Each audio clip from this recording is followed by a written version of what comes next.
Bismillahirrahmanirrahim. His Royal Highness Prince Fahad bin Mansour bin Nasir AlSaud, Excellency Ambassador of Kingdom of Saudi Arabia, Nawaf bin Saeed Al Maliki,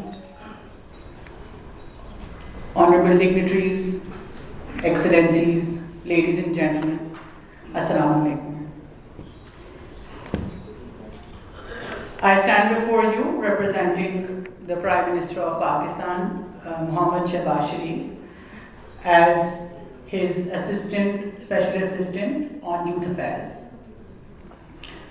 Youth, as we know, is a cross-cutting subject which actually overlaps across all ministries, across all subjects in all areas. 70% almost of Pakistan's population is under the age of 30 at the moment. It translates into 150 million people, which is a big population that we're talking about. It also means that we have a big human resource capital, which happens to be our largest asset at the moment. And channelizing this capital is absolutely inevitable and the only way forward. Your Royal Highness, I'm just going to briefly tell you about a few initiatives that the government of Pakistan is taking. And especially, I'll stick to the subject here, which is to do with entrepreneurship and tech startup culture in the country. We have quite a few initiatives, but the relevant ones here, first of all, that I'd like to mention is our Youth Business and Agriculture Loan Program. The idea is to give young people access to capital, which is very difficult for them to obtain. And up to 1.5 million rupees, it is a collateral-free arrangement where you do not need to show any assets to banks, and you can just get this minimum amount and start a small business immediately. Up to 0.5 million, it's completely interest-free. Up to 0.5 million, it's only 5%, and up to 7.5 million, it is at 7%. So given the current policy rate, it is a very soft loan with an 8-year payback period. And the idea is just to encourage young people to, instead of becoming job seekers, become entrepreneurs and actually become job creators.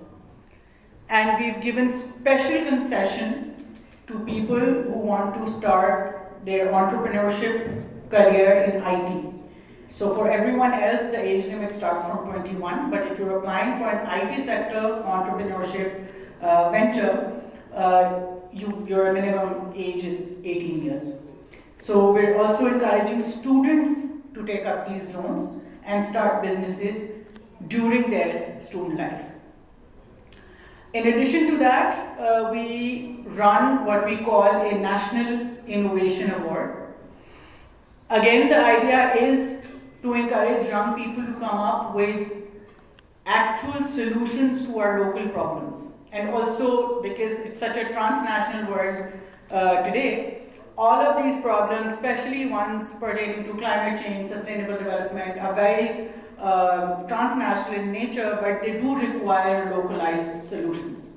So in order to encourage that, we run a National Innovation Award where we've given an open call and we've received more than 3,000 applications.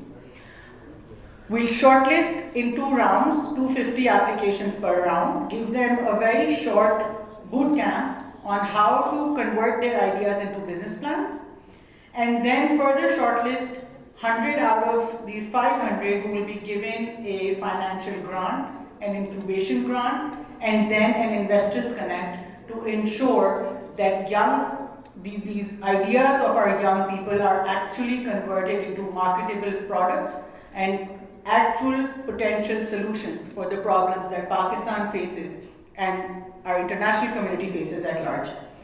So these are the 2 programs which are directly linked to entrepreneurship and the tech culture that we have. The third program that I'd like to mention is our skills development program. It is a skills scholarship. We've been training since 2013 about 100,000 people every year through this skills scholarship. But this year around, we've actually directed most of that funding towards IT trainings.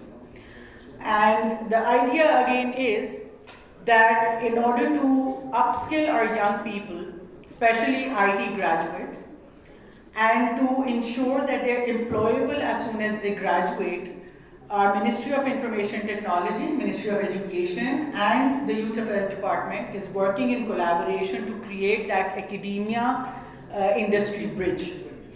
So the industry will go into universities, and in the last 3 or 4 semesters, they will give them boot camps so that as soon as they graduate, they're immediately employable. And a lot of these young people who are very, very smart, they're actually employed even before they graduate, because there's a lot of demand in the IT industry locally as well as abroad. And given a lot of these countries have a depleting population as opposed to Pakistan, which has a very, very vibrant youth bulge, we feel that we have a lot to offer to the world. And initiatives like these, and I've been told that you've been interested in investing in Pakistan and in the youth of Pakistan, whether it's opening of companies or training of young people. I think that we have a lot of potential for collaboration. We know that Kingdom of Saudi Arabia has been recently, especially under His Royal Highness Mohammed bin Salman, has been opening up, modernizing, and we understand that it is looking towards developing as the next IT hub in the region. And we can assure you that we have a lot of potential that can support your efforts on that end. And any sort of collaboration that you seek from the government, from the public-private partnership in Pakistan, we're absolutely open and we're supportive of all those efforts. We're grateful that you're here. I heard this is your 3rd visit. So I'd like to welcome you back to Pakistan, and we really hope that you'll be coming back again. And Pakistan and Saudi Arabia has always enjoyed the best of ties, and needless to say that this is your second home.